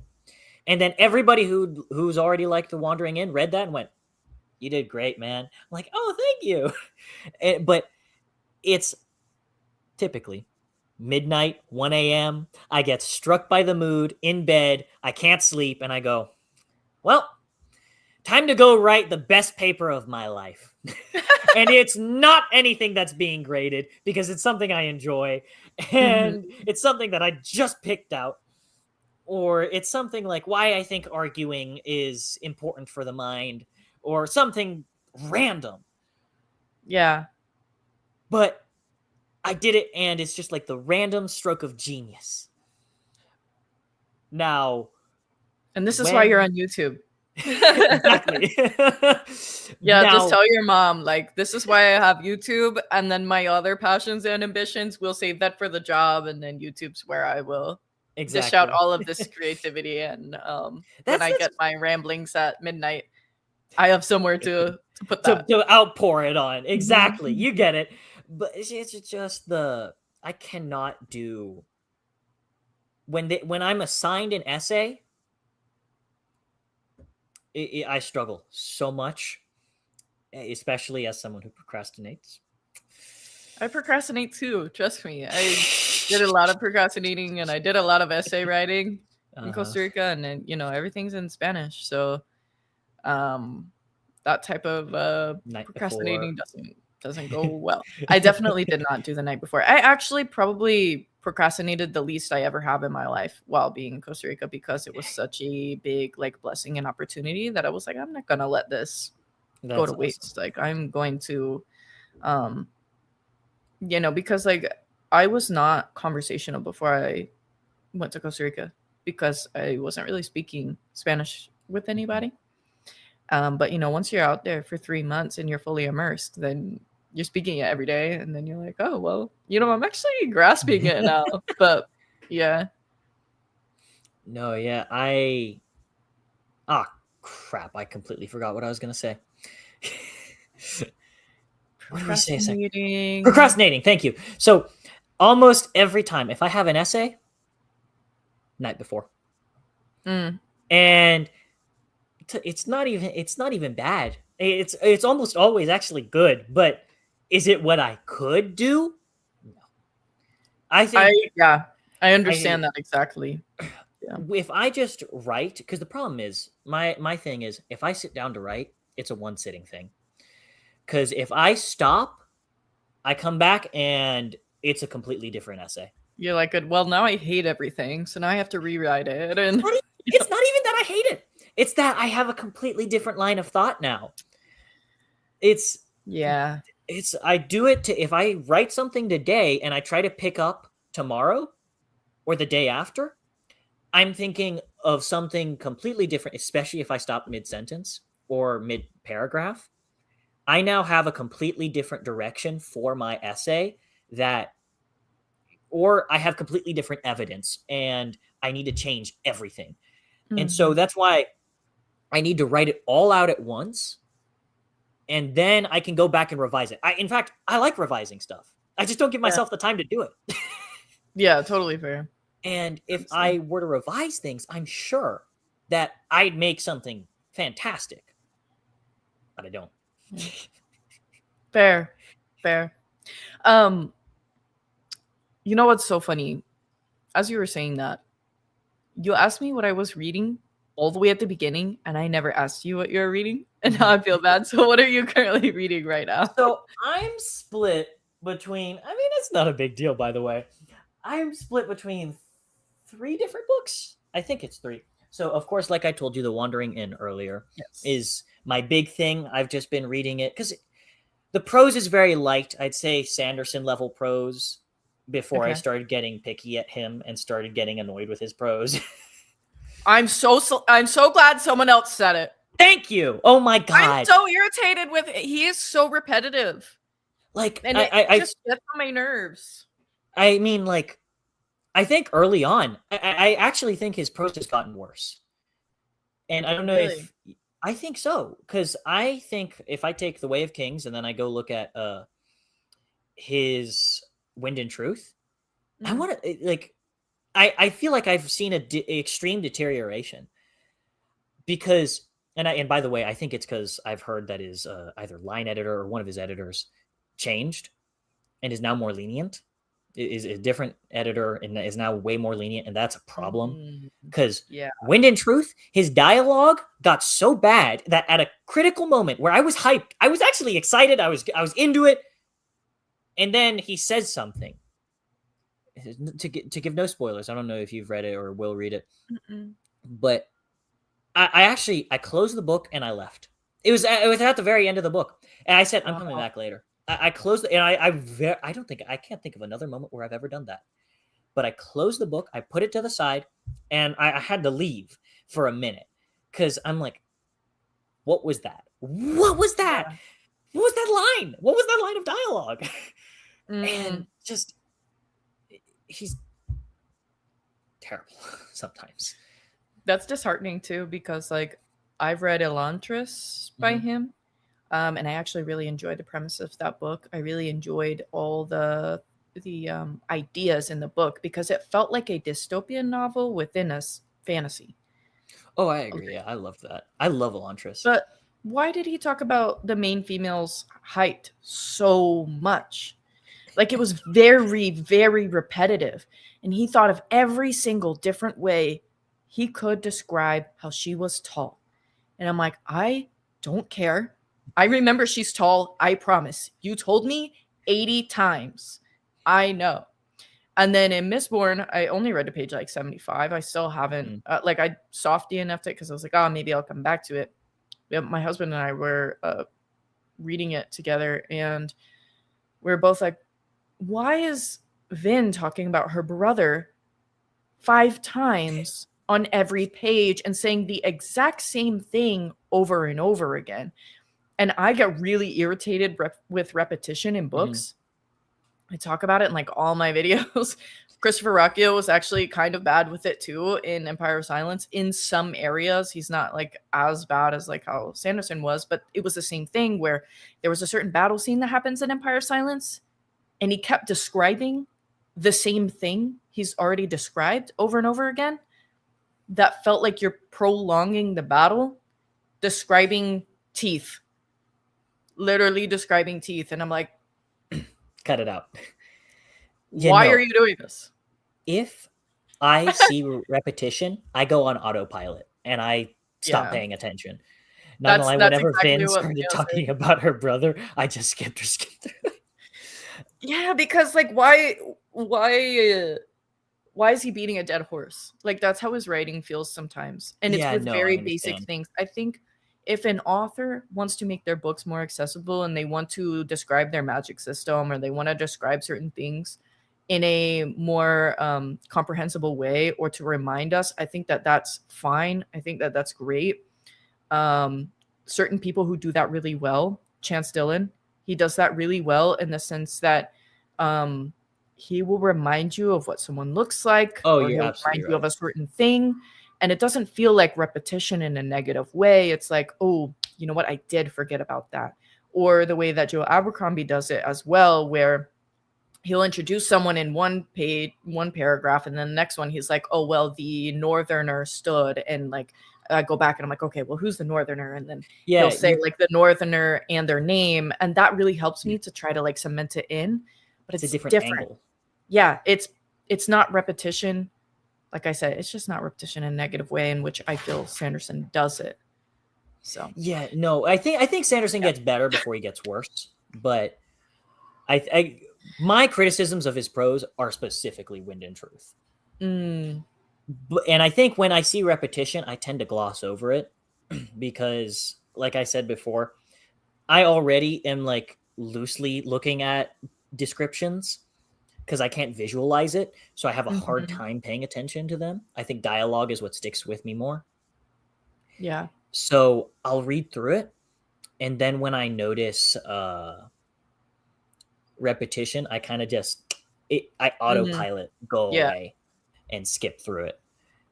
Yeah. But like I was saying, I think The Wandering Inn, it's like the simplicity of the prose, but not quite. I wouldn't say it's very repetitive, at least from my memory. So that's good. So you're reading The Wandering Inn. and I'm trying. We're trying with this one. Trying. Okay. This guy. Dead House Gates. Oh, okay. Is that the second or the third? It's second. Okay, second. It's after Gardens of the Moon. I loved Gardens of the Moon. Beautiful artwork, though. I know. I adore this art. And especially like the interior art with the end papers. You want me to show them? Yes, do it. Oh, that's gorgeous. Oh, I love the front too. I know, right? So you know what they're doing recently? So they're doing a reprint of the English covers, tour books and they're going to use these covers by Mark Simonetti. Oh my gosh, that's awesome! And it's because they're phasing out the mass markets, but I kind of wish they would just keep both. But and then this is one of my favorites. Mass market. Oh, I love that. I actually remember the first time. Ships and Dragons. I'm there. Same. I'm there. That's honestly that was the big sell for me. And so I actually have a story for when I saw that. Yeah. I remember that day I got my wisdom teeth taken out when they announced that. So I came home so drugged up because I'm on painkillers. I mean, you know how the whole shtick goes. And I see that, I'm like, oh, what a wonderful gift. I now get to see this awesome piece of art. And I'm drugged up. And so like I'm telling everybody about it. You know, I'm so happy I got to see this because it's so cool. But no, for me, I wish there was more nautical fantasy. We gotta read Red Seas Under Red Skies. I know. Pointing to this. You're absolutely right, especially because I love Live Ship Traders.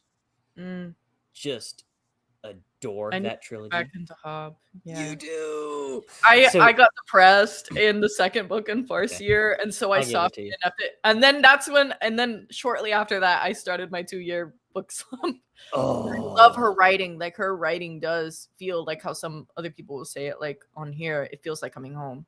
Like, oh yeah. It's so like impeccable. You read her writing, you feel like you are in a winter log cabin. You're sitting up by the fire. It's cold outside, but you're warm inside, and you're reading the book, and maybe you got like this delicious soup. Like that's what her writing feels like when you read it. Like it's just, and she also tests your knowledge of the English language, because I swear I was looking up words every 2 pages or something like that. I mean, maybe it was when I got into book 2, but there were certain words, and there are probably older English, like things that were prevalent during that time. Okay, Igor, rubbing up on my mic. Sorry. And maybe it was like certain items or things that I'm like, okay, well, I don't know what this is. And other times it would just be like older words that I didn't know. And yeah. I actually remember I started making a list when I got to Fool's Quest, which is the second to last book. And I started making a list of all the words I didn't know. And I think in like half a day, I had already gotten like a full page of just different words. She will test you. I think she's really good, but also I think the thing that's interesting to me about Hob is like I'll compare her to Jenny Wirtz in the sense that she does test me, but I don't think it's like I have to stop and go look up what is happening, because I think she gives me enough context clues to where I can piece it together. When I read Jenny Wirtz, almost always I gotta go look it up. Oh gosh. I want to pick up To Ride Hell's Chasm soon. Oh. Because that a lot of people say to start there. Oh, it's So amazing, and it is an impeccable starting point. I highly recommend it. It is at least for me. I know some people don't like. For example, Jake. He tells me he didn't struggle with it, which to me is like how. But well, he also has like a doctorates now. that's a good point. You talk about really from smart. NLR. Yep. Mm-hmm. Yeah, I mean, he mega is educated. So good point. the super smart genius guy with the doctorate, he doesn't have a problem reading Jenny words. Right. Who would have thought? But no, I actually struggle a lot with Jenny Wirtz in reading her, but it's not to say that like I struggle per se. It's just that it's a little it slows me down intentionally. And To Ride Hell's Chasm was one of my first examples of reading her. Impeccable. And I actually want to go back and reread it because I think what happened was I was in this time when I read it where I needed to finish a book. And not finish it, like finish it in a certain dedicated amount of time. Okay, yeah. And I had this obsession of my rule is 100 pages a day. Ooh. Which is it's a big ask, I know. That's a lot. But I think recently I finally got out of it with my reading slump. It's like, okay, don't do that. It's absurd. You don't have to do that. Exactly. Yeah. Read at your own pace. I want to read every day, and I do read every day. I think I'm very good at that. But reading a set amount every day is a bit much. But it's like it's yourself homework. Exactly. It's that's exactly what it is. Mm-hmm. And it makes reading feel like a task. And exactly. I feel like that's why I struggled with like alpha reads and things like that too, because like I was like, well, if I'm setting aside time to read, it has to be this alpha read. I can't read anything else. So I would keep myself from reading anything else, and I would only read the one book. Mm-hmm. And so yeah. I'm trying to learn to read different books, like at the same time, if you will. Like, I was going to ask you about that since what's your third book before we get into that? So you've got Wandering In, Dead House Gates. What's the third one you're working on? It is hold on. Oh my god. Oh, there it is. Yep. Mm-hmm. The Riddle Master trilogy by Patricia A. McKillop. I've never heard of that. So actually, I heard about it online recently, and it's so impeccable. So I think, was it her, what's it called? Forgotten Beasts of Eld book, I believe, is a big inspiration for Game of Thrones, which is very interesting because I think she has a very different style and makes me very interested to check that book out. But she has a lot of standalones.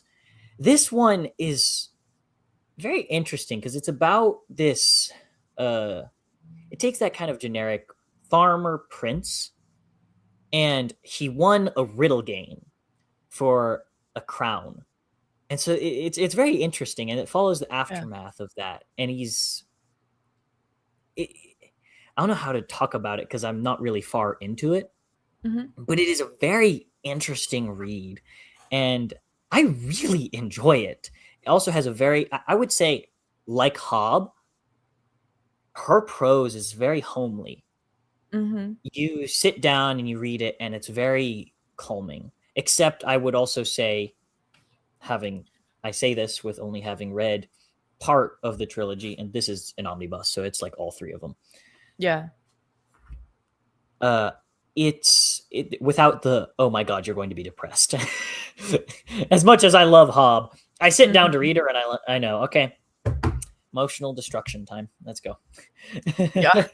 Sorry, I don't know if you saw me gasp just then, but my cat was pawing at your face.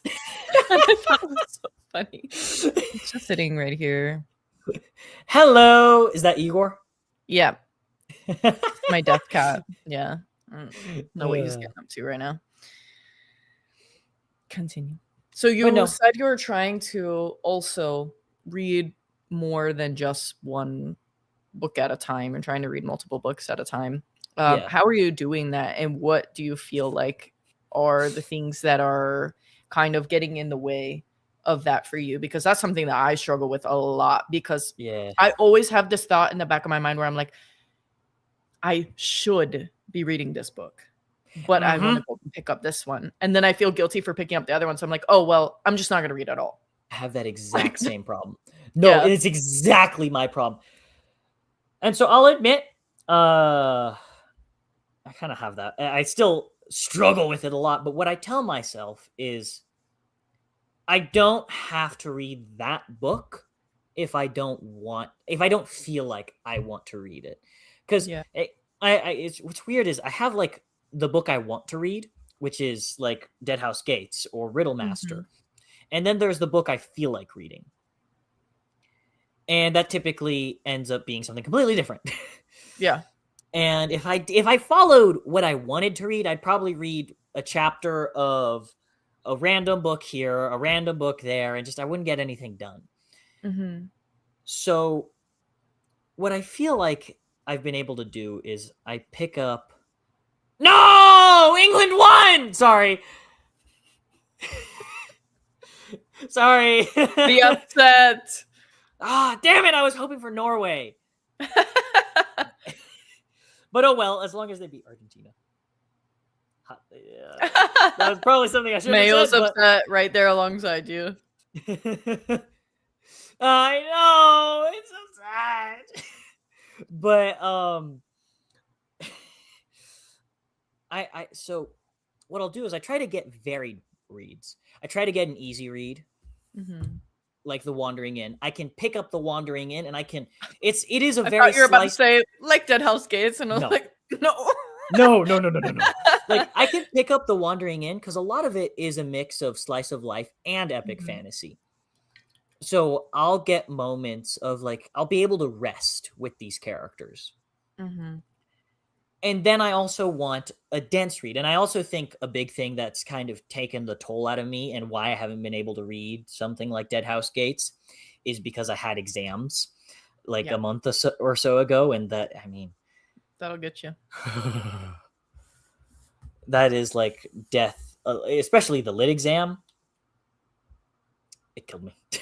Killed my reading for a little bit. But then Dead House Gates, I have an extra dense read. So if I want to sit down and read something that's like very dense, I want to sit down and pick it apart. Here I have Dead House Gates. And then something else that's kind of in the middle. That's a little bit of work, but also not too much work, if that makes any sense. And that would be Riddle Master. I sit down, I read it, but it's a leisurely read with a little bit of effort. Yeah. Not where like Dead House Gates is, you have to put all the effort in. Or The Wandering Inn. Exactly. Or The Wandering Inn, which I think I like it to One Piece, where it's like I sit down, I read a chapter, and I'm happy. I'm enjoying it. And I can read as much as I want or as little as I want, and I feel like I've been content. And then there's this, and it's just the mix. So I try to pick them out and say, I'll read them when I want to read them.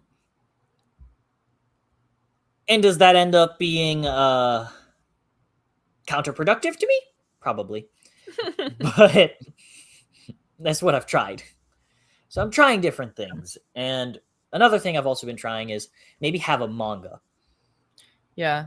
I can completely separate those two. Like for me, if I'm reading manga at the same time as reading a novel, I don't even count them as reading two books at once because I don't know, like, because manga is just so separate. Yeah, I know exactly what you mean. Medium that, I'm not like, oh, well, I'm reading this and what that. What I'll like to do is, let's say, what I tried doing with like Dead House Gates, or not Dead House Gates. I tried to do it with one of the, I think, to Green Angel Tower, is I'd grab a manga volume and I'd read a chapter. Like, say, a chapter of One Piece. I'd go back and reread a chapter of Water 7. And then I'd read a chapter of the novel. And then I'd switch between the two. And I think that does help me a little bit. because it helps me progress, but at the same time, it's also engaging different aspects of my brain. Yeah. And I So, feel like that's a good way to do it and not feel like you're making yourself prioritize one or the other. I think that has probably been the most productive thing I've tried. I'm still trying different things because I want to try different. Because you see these people, they say I'm reading this novel and this novel and this novel, but all my life I've just picked one book and I say I gotta read this till completion. Because That's how I am right now. Yeah. yeah, I mean, the problem for me is I'm a goal oriented person. So it's like I work towards this goal, I work towards it in whatever way I can. But if I just say like if I pick a bunch of different books and I try to work towards that goal at the same time, it doesn't work as well, if that makes any sense. Mhm. Yeah. Yeah, I understand that. And one last thing, because I know I just realized I've kept you here for so long, and I'm so sorry. That's okay. I don't have anything going on till 9 p.m. So I am okay. I'm here. So, what have you, if you've been playing anything differently, but what have you been playing recently, video games wise? Because I know you like to play video games too. I've been playing a lot of Overwatch actually. I just started getting into comp, and I'm really bad. So, which is, it's so strange because I played a lot of Call of Duty, what is it, Black Ops 3, like one of the more recent ones, Mhm. and I started getting really good at it because I was playing for the weapon skins. Like I was going in on playing with for the weapon skins and being able to get my favorite skin, which is like the one that has like the dragon scales and it's like purpley and like it's really cool. I haven't played that game in like over a year probably. Well, when I got into Overwatch, I'm like, okay, well, this is also an FPS. This is also a first person shooter. So much harder. So much harder than Call of Duty ever was or could be. And there's so much more things that go into it. But other than that, I am also playing Hogwarts Legacy. I put it down and then forgot even how to play the game, so I just restarted it with a new character. Even though I already had like 50, 70 hours in the game, I just restarted because that's just how I am. And then my husband and I just started a playthrough of Baldur's Gate 3. Oh, yeah, no, I played Baldur's Gate 3 when it launched and then played a little bit of it. I liked it, but then I can't like that and like sorry to drag down the mood, but like that point in time sucked. So it's like Baldur's Gate 3 is like tied to it in my head and I Mm, just cannot get rid of it. I'm like, I know it's so much fun, but I can't. I can't. And the my beginning friend, sequence is a little hard to get through too because it's kind of yeah, boring. yeah, Like for the exactly. first like 15 minutes Yeah. because like if you end and pick up another game you have to play the beginning sequence again and you're like, I know how There this you go. starts, like, yeah. But the what was it? What would you Your say friend, is your favorite game? oh, my favorite game,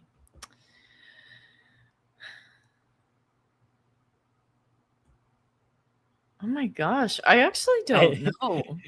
wait, I I'm mean, COD to yeah, continue. Overwatch is a huge Mhm. jump in gaming styles. While you think about that, I'm gonna tell you a funny story about COD. So I was watching one of the soccer games at my dad's house, and I had my friends over, and so we're sitting there, and my little brother comes up to my stepmom, and he asks, "Oh, can we get COD?"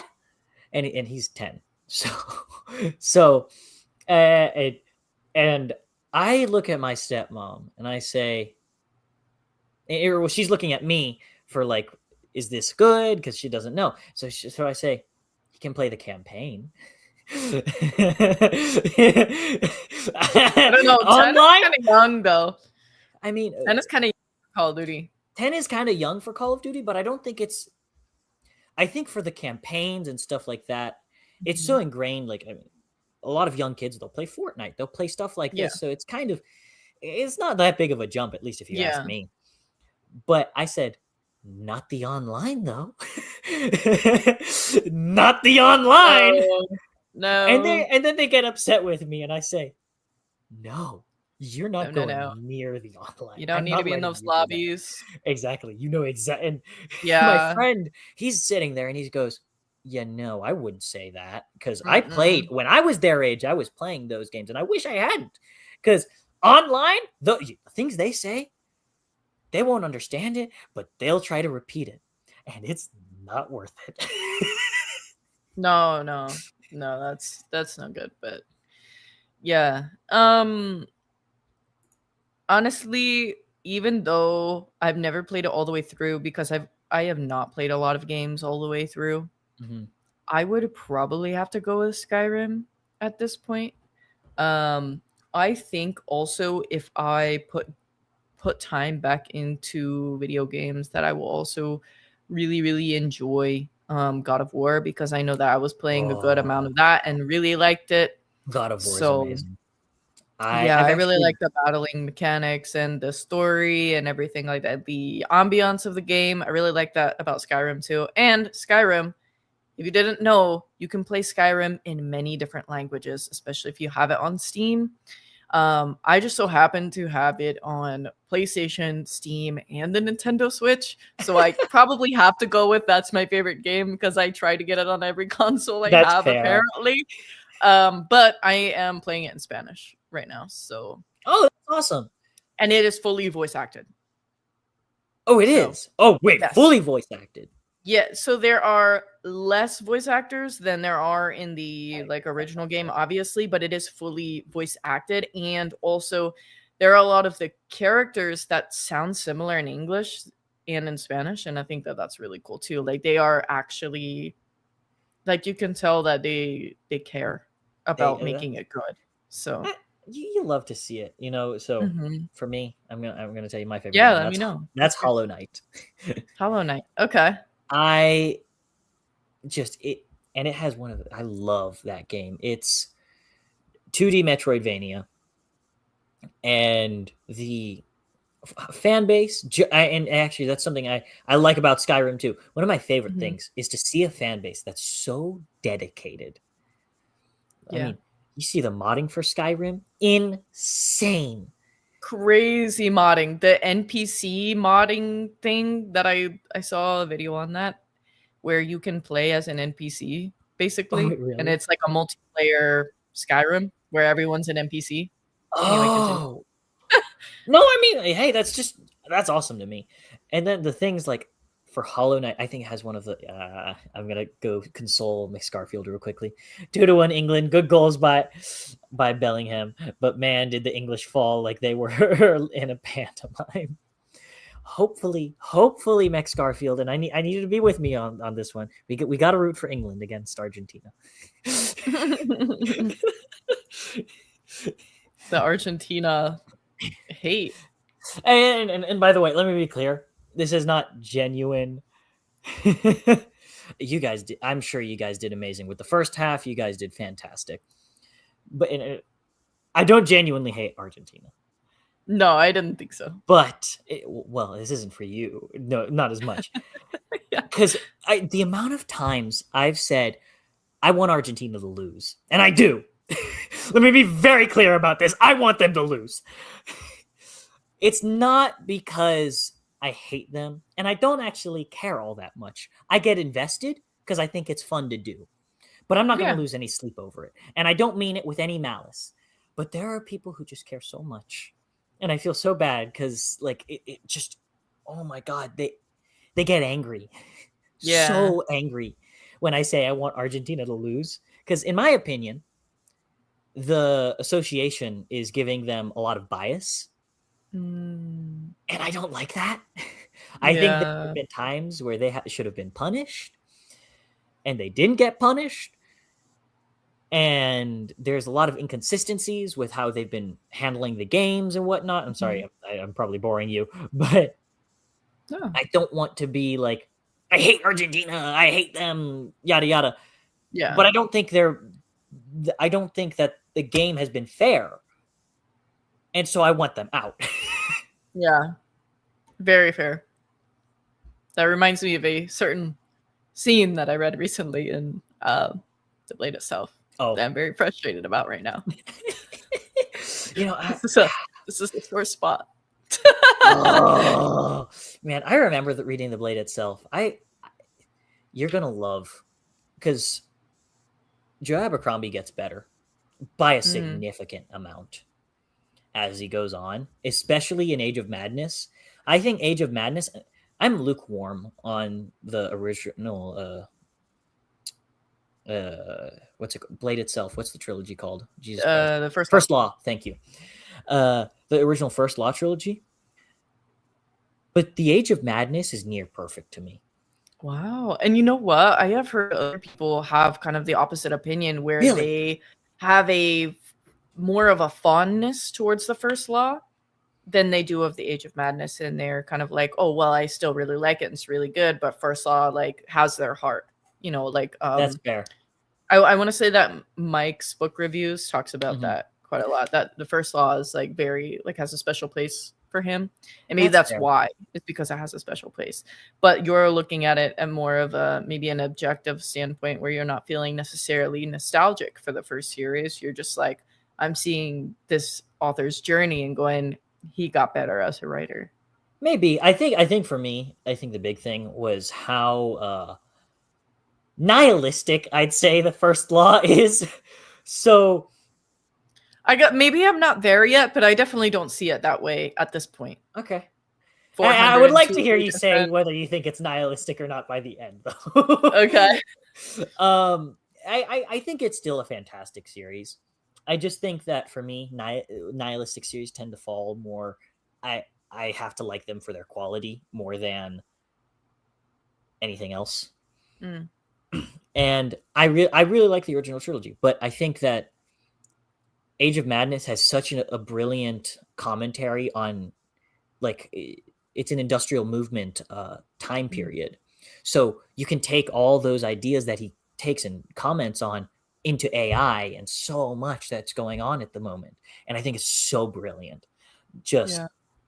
I loved it. Yeah. I didn't even know that took place during that time, but I feel like I would be really interested in that, because sorry if you think that's a spoiler. No, I don't think so. But that kind of, anytime I hear of a little bit more advanced, but still not like a modern society, I think back to the Lies of La Camorra and the setting we're in there.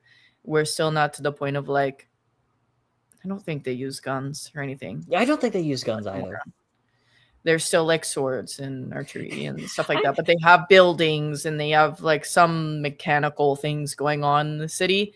And so that makes me think it's kind of like almost a steampunky type, but not quite there yet.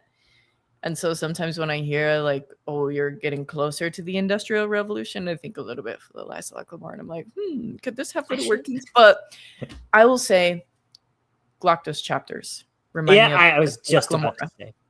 And I really, really enjoy, especially like the beginning Glocta chapters, where you start to learn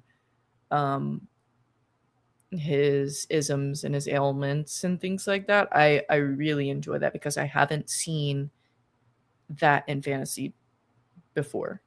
Oh, he does such a great job. I think Joe Abercrombie is one of those authors that I feel needs to, like, when you want to write, he should be studied, because of the way he handles character thoughts in his everyday descriptions, like stairs. Yes. You know exactly why that's so funny, but stairs. I've never seen someone hate stairs so much, and every time you see him, you understand he just fucking hates stairs. With everything in this world, he hates stairs, and you understand it too. Bye.